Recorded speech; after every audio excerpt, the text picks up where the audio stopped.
Halo, assalamualaikum warahmatullahi wabarakatuh. Jumpa lagi dengan saya di part ketiga, topik meraih umroh mabrur mabrurah. Di kesempatan ini, sekali lagi semoga teman-teman yang belum diberi rizki untuk menabung untuk ke Baitullah, semoga Allah mudahkan rizkinya.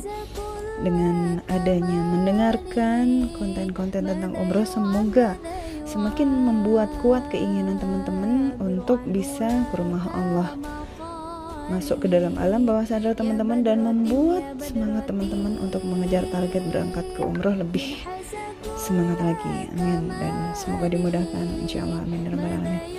Jadi teman-teman, ini adalah melanjutkan yang kemarin kita bahas tentang ibadah-ibadah di Madinah, bahwa di sana usahakan setiap habis sholat subuh berjamaah teman-teman melakukan sholat syuruk atau isyraq, yang mana pahalanya sesuai dengan sabda Nabi Muhammad SAW sama dengan pahala umroh dan haji, masya Allah ya.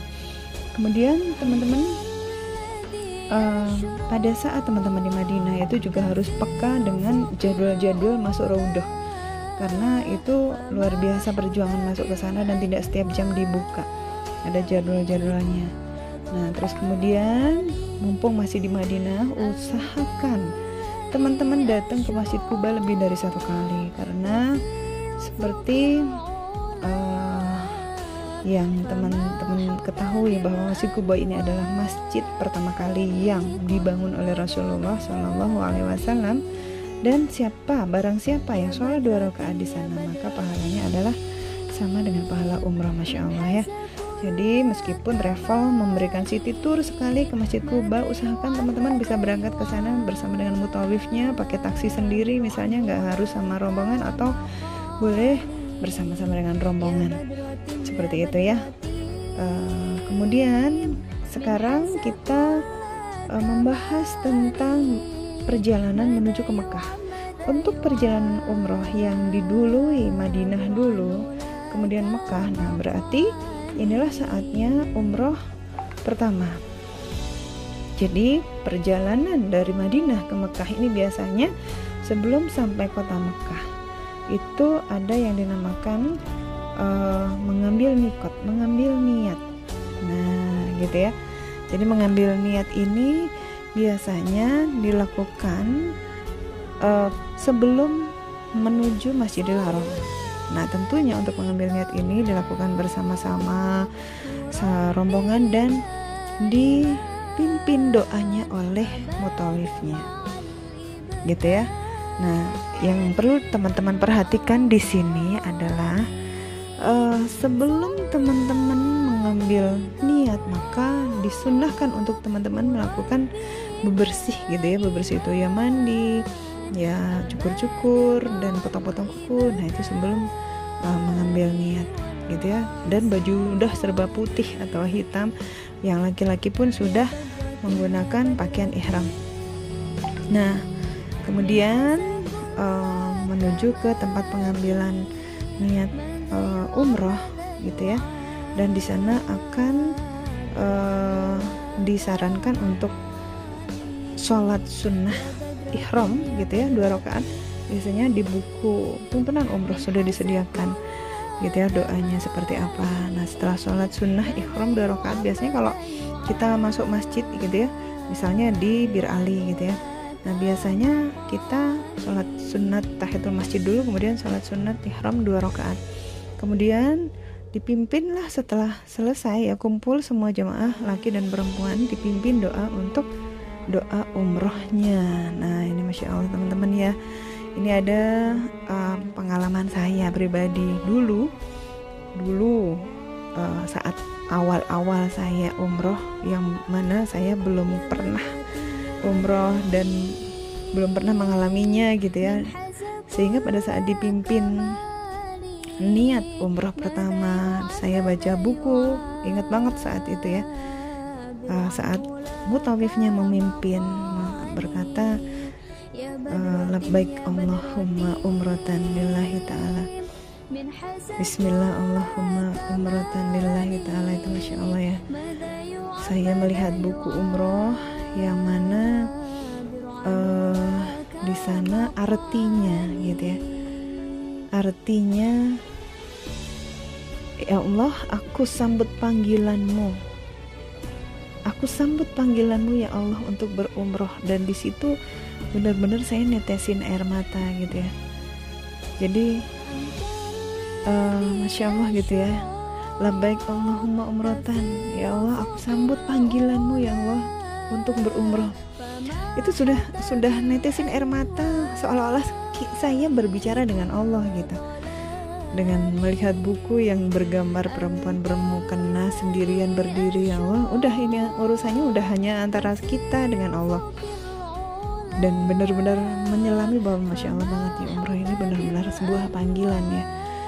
Karena kalau misalnya banyak uang tapi Allah tidak memanggil pun kita tidak akan bisa berangkat gitu ya. Benar-benar nancep di dalam hati ya Allah, labbaik Allahumma umratan, Masya Allah gitu ya.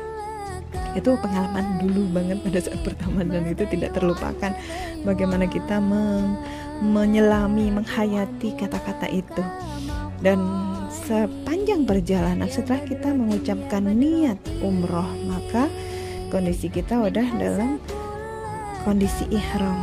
Jadi sudah banyak banget larangan-larangan yang harus kita taati. Contoh, misalnya nih dalam perjalanan Madinah ke Mekah tadi, kan kita saat nyampe ke Mekah itu kan masuk hotel. Nah itu kita tidak boleh pakai wangi-wangian. Misalnya habis mandi terus nyemprot-nyemprot wangi-wangian, nggak boleh. Kenapa? Karena itu memang larangannya. Kita tidak boleh membicarakan orang lain, kita tidak boleh bercanda gurau di luar batas gitu ya. Jadi benar-benar pada saat kita udah mengucap niat labbaik Allahumma umratan gitu ya, maka di situ hanya hubungan antara kita dan Allah dalam hati gitu ya. Kalaupun misalnya kita berhubungan dengan teman sekamar atau teman ini, maka sewajarnya tidak banyak menghabiskan waktu untuk ngobrol, nggak berkaitan dengan keislaman atau nggak berkaitan dengan nggak berkaitan dengan ibadah kita. Nah, usahakan fokus kepada yang tadi niat teman-teman ucapkan, bahwa ini adalah panggilanmu dan aku datang nih gitu. Nah itu, jadi benar-benar antara teman dan Allah, antara kita dengan Allah ya, itu maksudnya. Jadi sepanjang aktivitas mau menuju tawaf, karena kan rukun umroh setelah niat itu kan tawaf gitu ya. Jadi setelah niat yang barusan labbaik Allahumma umratan, itu adalah tawaf, mengelilingi Ka'bah. Nah ini adalah setelah semuanya udah persiapan dan sudah janjian dengan mutawif dan grup untuk menuju ke Masjidil Haram, biasanya bareng-bareng ya, bareng-bareng. Nah ini adalah detik-detik kita akan melihat Ka'bah di Masjidil Haram, berangkat dari hotel kita. Dan ini luar biasa ya. Saya kalau inget awal-awal dulu banget umroh, melihat pertama kali Ka'bah itu Masya Allah ya, serasa tidak percaya, serasa kita nggak ada artinya apa-apa di mata Allah. Memang benar-benar kita tuh Masya Allah banget ya, rasa syukur kita yang teramat sangat membuat kita benar-benar nggak nyangka kita bisa datang ke sini, ke rumah Allah, melihat Ka'bah, kiblat seluruh umat manusia seluruh dunia, dan semuanya dari berbagai negara kita temui di sana, semuanya mengelilingi Ka'bah bersama dengan kita. Doa-doa yang dibacanya di dalam buku, meskipun dia dari Cina, dari Turki, dari berbagai negara yang lain, semuanya doanya yang kita dengarkan, ucapan mereka sama dengan buku di dalam tuntunan umroh kita.